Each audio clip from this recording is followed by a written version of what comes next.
din 7 fire din paie.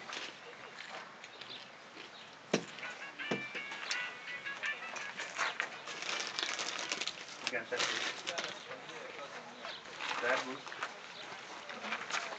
Halló, nagyon rossz a térere, itthon vagyok, küldjük pataton. Halló, halló.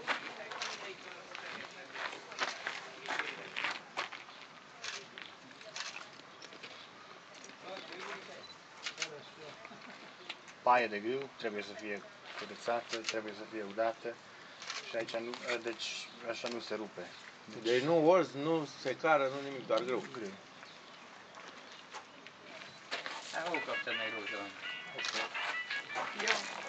Halló, Annyi fényképet kap az interneten, meglássa magát. Atâta migală este pentru o pălărie? Atâta migală, atât de greu? Da, dar trebuie să fac cu 40 de metri pentru o pălărie. Și pălăria În cât timp face pentru o pălărie? de dimineață până seară, o zi. O pălărie pe zi? Da. Și cât După aia trebuie cusut, trebuie și cu cât presat. să vinde o pălărie? 15 lei. Nu cred. Este acolo, E mere, prea 15 lei. ieftin. luați și mi sticla din cadru că... Păi și e prea ieftin. Păi cât trebuie plătit un om să facă o Da. pălărie o zi? Deci o zi face 40 de metri în plătiți. Da? Din care ies câte pălării? Din care